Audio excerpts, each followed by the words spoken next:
Você se considera uma pessoa normal? Como qualificaria as pessoas do seu convívio? Normais? Quase um tanto fora da curva? Faltando alguns parafusos? Algumas bem para lá de Bagdá? Mas antes de qualquer resposta, é preciso levar em conta as seguintes questões. O que é ser normal? Quem define a normalidade? De onde vem essa definição? Para começar, segundo os estudiosos do assunto, esse conceito é bastante subjetivo. Em geral, uma pessoa é considerada normal quando segue padrões de comportamento e expectativas comuns em seu meio social ou grupo. Também perguntamos à inteligência artificial, que sabe de tudo ou quase tudo, o que é ser normal. E a resposta traz um alerta, como vamos mostrar nesta edição do Matéria de Capa. Acompanhe com a gente.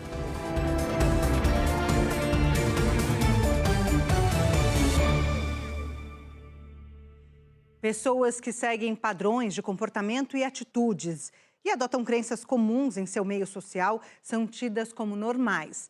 Em geral, aquelas que demonstram essas características compõem a maioria da população. Mas acontece que a questão é subjetiva e envolve vários fatores. De acordo com a Associação Americana de Psicologia, o conceito de normalidade está relacionado com a saúde mental.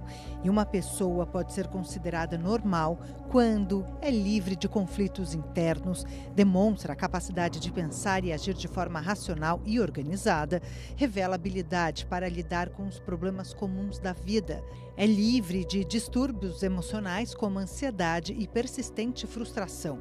E, por último, quando não demonstra sintomas de distúrbios mentais, obsessões, fobias e desorientação. Embora tenha estabelecido esses parâmetros, a Associação Americana de Psicologia lembra que não existem critérios absolutos para determinar se uma pessoa é normal ou não e que é preciso levar em conta fatores psicológicos e de comportamento, além do meio social de cada pessoa.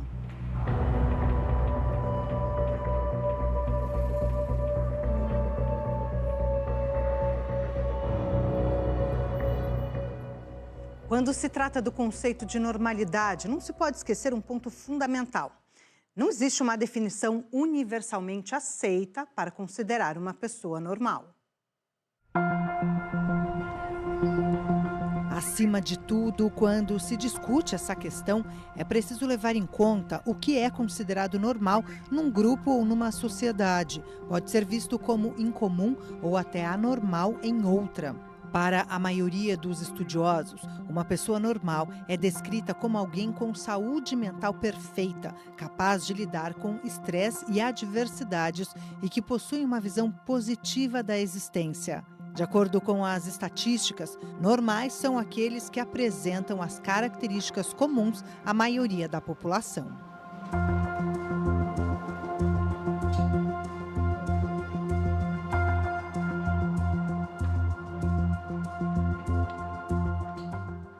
Outro fator a ser considerado quando se discute esse tipo de assunto é a questão da individualidade. Cada pessoa reúne características individuais. Aqui estamos falando de preferências pessoais, diferentes experiências de vida, traços de personalidade, origem e formação, para citar apenas alguns. Tudo isso resulta nas diferenças entre as pessoas, que podem ser consideradas normais para alguns e incomuns para outras. Além disso, uma pessoa pode se mostrar diferente de outras em vários aspectos e ainda assim não pode ser considerada anormal.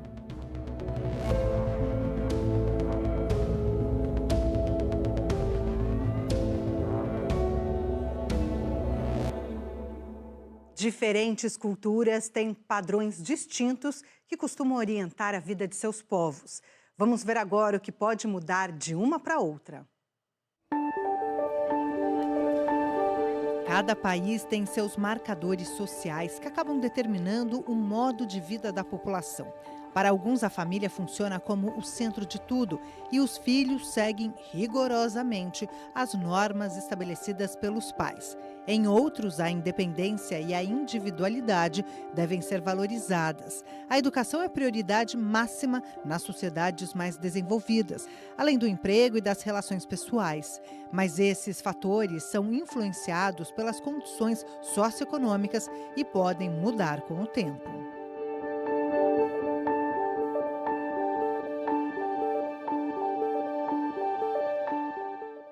O tema saúde mental saltou dos consultórios de especialistas para as redes sociais, onde as pessoas chegam a buscar autodiagnóstico. No livro chamado O que os psiquiatras não te contam, a doutora Juliana Belo Diniz trata do assunto e faz vários alertas.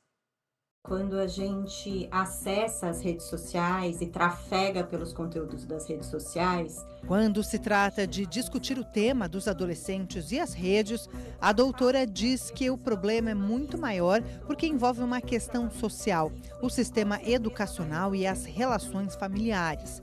Antes de tudo, é preciso lembrar, diz ela, que a adolescência sempre foi um período desafiador.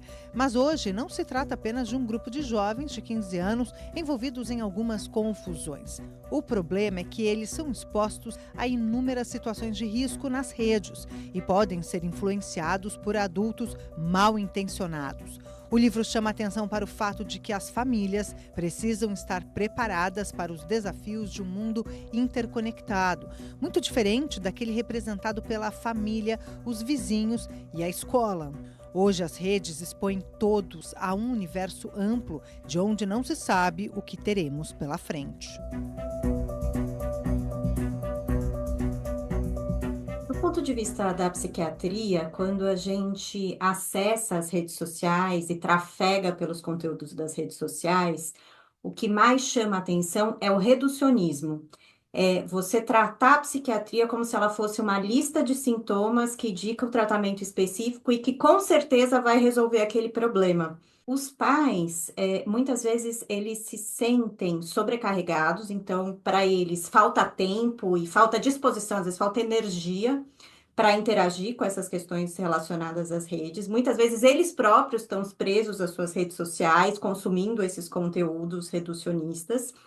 E também existe a questão de que a gente tem instrumentos de controle parental que muitas pessoas, às vezes, têm restrições a aplicar porque acham que isso, de alguma forma, invade a vida pessoal dos adolescentes. Mas usando esses instrumentos de controle, na verdade, eu vejo que é o contrário. Eles são muito bem bolados para você não invadir a privacidade. E eles têm alguns mecanismos de controle, principalmente em relação a não usar a rede social à noite, de madrugada, que é quando as piores coisas acontecem.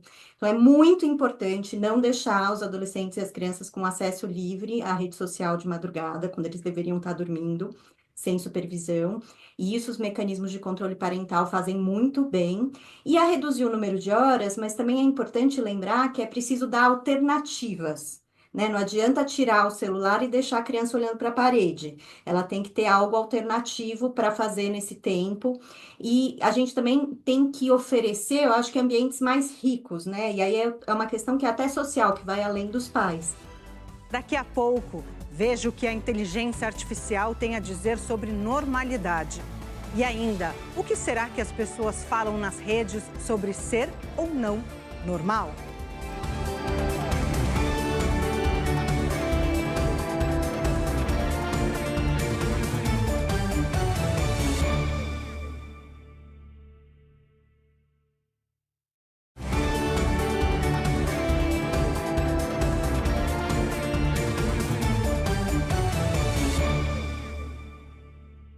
E o que será que a inteligência artificial diria sobre uma pessoa ser ou não normal? Fizemos essa pergunta e a resposta traz um alerta importante. Antes de qualquer detalhe, a inteligência artificial alerta que o conceito de normal é subjetivo e complexo. E mais, ninguém deve achar que está fora dos padrões de normalidade por conta de algum tipo de comportamento ou crença. Após esse esclarecimento, a IA relaciona os traços considerados de maneira geral como indicativo de normalidade. Uma pessoa que age de acordo com os padrões do meio onde vive, alguém que possui as habilidades mentais necessárias para a convivência em sociedade, aqueles que não apresentam desvios de comportamento que causam estranheza no meio social. Outro alerta da inteligência artificial se refere ao fato de que a ideia de normalidade está em permanente evolução. Por exemplo, a diversidade em habilidades, experiências e perspectivas de cada pessoa, a questão da individualidade e a importância da inclusão social. Em outras palavras, segundo a IA, ao invés de focarmos em normalidade, nos tempos atuais, é mais importante apreciar o valor da diversidade e da empatia.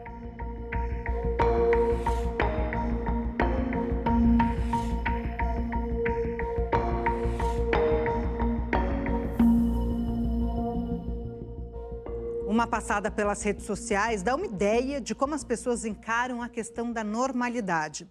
Dá para perceber que, para algumas delas, se trata de um conceito um tanto difícil de ser compreendido. Vamos ver o que elas escreveram. O que é normal? Eu definitivamente não sou, mas minha família espera que eu seja. Eu sou normal? Não, porque sou louco. Tem algo mais estranho do que uma pessoa normal? Eu sou uma pessoa muito normal. Não sou normal, mas estou dentro da média. A maioria das pessoas se considera normal, pelo menos em seu meio social.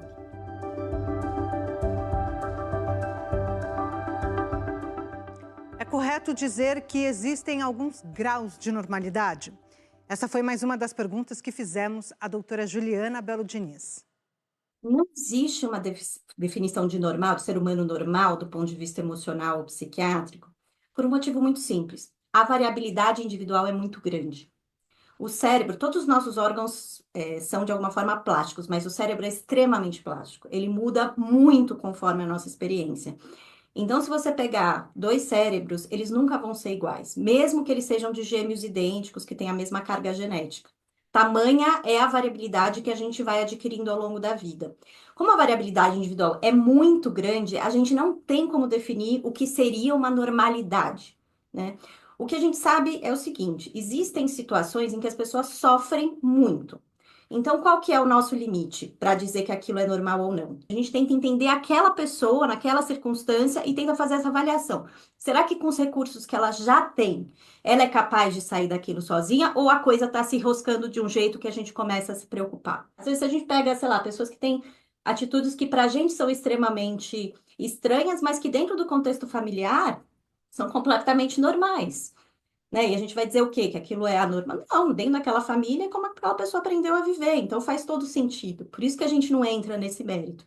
Mas se a gente vê que tem um sofrimento e que a pessoa está perdendo acesso ao que ela precisaria usar para sair daquele sofrimento e para conviver melhor com ele, aí sim a gente entende que existe algo com o qual a gente precisa intervir. Por que algumas pessoas preferem viver sozinhas? O que explica o fato de optarem pela solidão? Ao contrário do que se acredita, elas são pessoas normais e não devem ser rotuladas por estereótipos. Estudos recentes desmentem a crença de que as pessoas que optam pela solidão são neuróticas e possuem algum traço de psicopatia. As pesquisas indicam que muitos solitários são, na verdade, independentes, têm a mente aberta, são autossuficientes e não costumam apresentar frequentes variações de humor. O estudo publicado pela revista Psychology Today revela que aqueles que não têm medo de ficarem solteiros são mais agradáveis e menos tensos do que os que buscam um relacionamento a qualquer custo. Outro rótulo desmentido pelos pesquisadores. O fato de que muitos solitários são introvertidos não significa que não possam ser de fácil convivência e tenham alto grau de sensibilidade.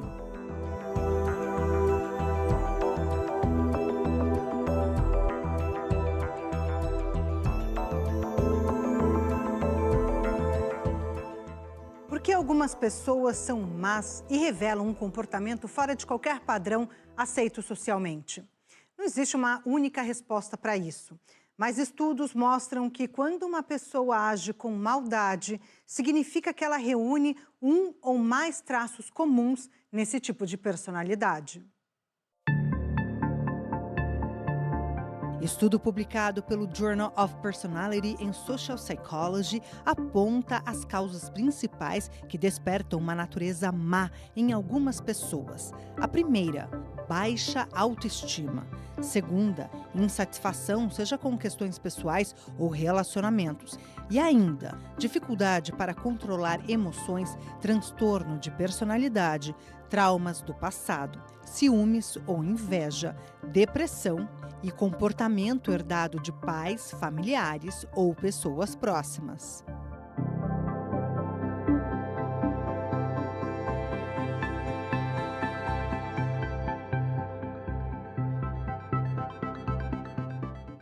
Ser normal demais pode acabar com a criatividade e fazer alguém perceber que a vida perdeu o sentido. É o que dizem psicólogos que ajudaram a popularizar o conceito da normose, uma obsessão doentia pela normalidade que pode causar vários transtornos. A cultura do excesso de trabalho tem causado burnout e distúrbios emocionais. A do consumismo, infelicidade e insatisfação. E a tolerância a relacionamentos tóxicos, distúrbios na saúde mental.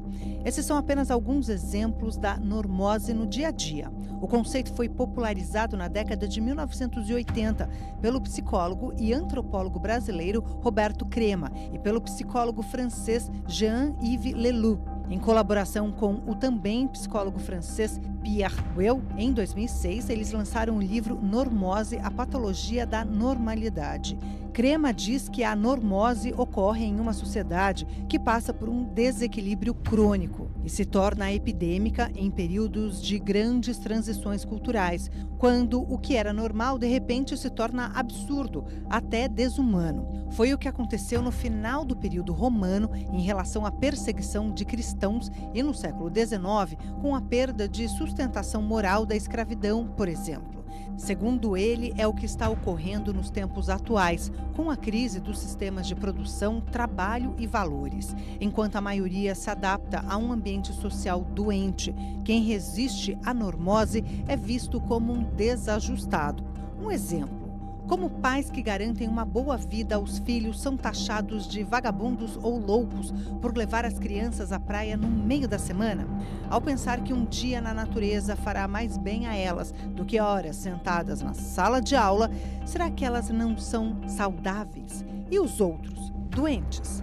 Quando alguém vive em função de padrões sociais, pode perder a identidade e ter dificuldade para tomar decisões independentes, baseadas em seus próprios valores e desejos. Como é uma tendência de comportamento, a normose não tem tratamento. No entanto, é possível diminuir seus efeitos negativos por meio da reflexão crítica, da busca pela autenticidade, do direito de pensar diferente e de ações por uma sociedade mais justa e saudável.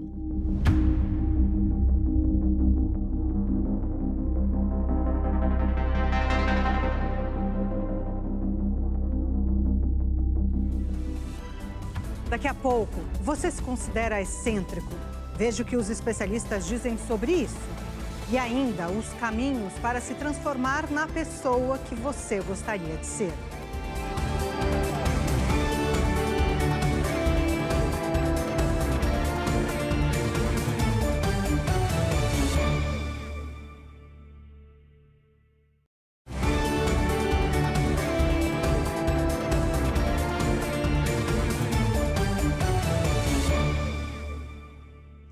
O que dizem os especialistas sobre pessoas consideradas excêntricas? Aquelas que costumam emitir opiniões ou se comportar de formas surpreendentes.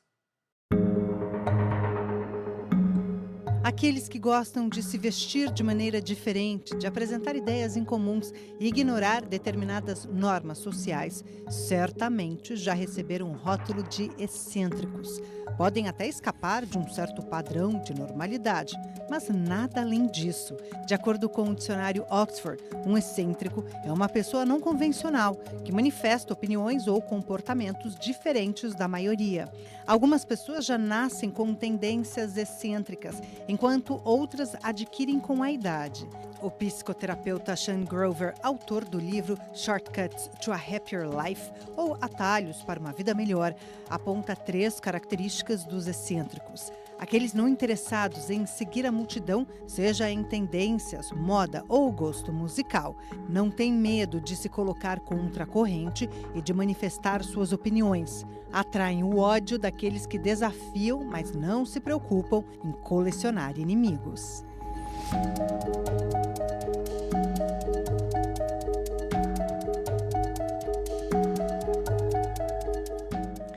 Você não está contente com sua personalidade? Sonha em se tornar aquela pessoa que gostaria de ser? Estudos mostram os caminhos para essa transformação. Antes de qualquer coisa, é preciso lembrar que a personalidade está longe de ser comparada a uma rocha. Ela pode ser moldada com o tempo, a experiência, o meio onde se vive e pelas escolhas que fazemos na vida, como explica o Dr. Kevin Bennett, professor de psicologia na Penn State University, na Pensilvânia. Segundo o Dr. Bennett, é possível moldar a personalidade alterando a forma como pensamos, sentimos e nos comportamos. Ele enumera 5 passos para quem pretende alcançar esse objetivo. Primeiro, criar um alter ego. Basicamente, significa criar uma nova identidade, com os traços que você gostaria de adotar. Por exemplo, abandonar antigos padrões de raciocínio e se abrir para novos comportamentos, ou se tornar emocionalmente mais aberto e assumir a empatia como um dos valores de sua existência. Gostaria de ser mais criativo? Leia bons livros, pesquise novas ideias em sua área de estudo ou trabalho e descubra o que andam fazendo aqueles que se encontram na vanguarda do setor. Deseja acentuar alguns traços positivos?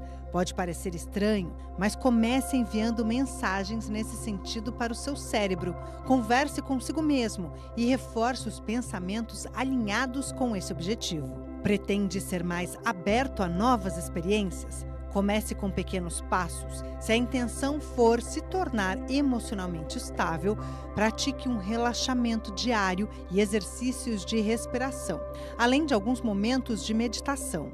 Por último, se espelhe nos bons exemplos. Escolha uma ou mais personalidades que você admira pelos traços de caráter e comportamento e tente adotar os mesmos. Acima de tudo, lembre-se, a pessoa que você é hoje não precisa ser a mesma no futuro.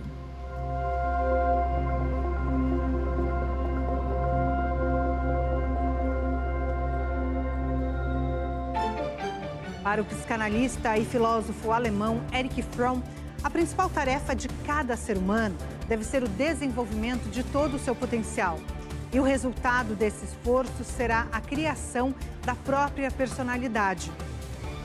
Autor de A Arte de Ser, entre outros livros, Fromm defendia a ideia de que a vida deve ser uma jornada em direção ao autoconhecimento, à empatia e à criatividade.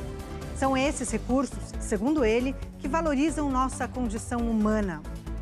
Esta edição do Matéria de Capa fica por aqui. Nós voltamos na próxima semana, nesse mesmo horário. Até lá!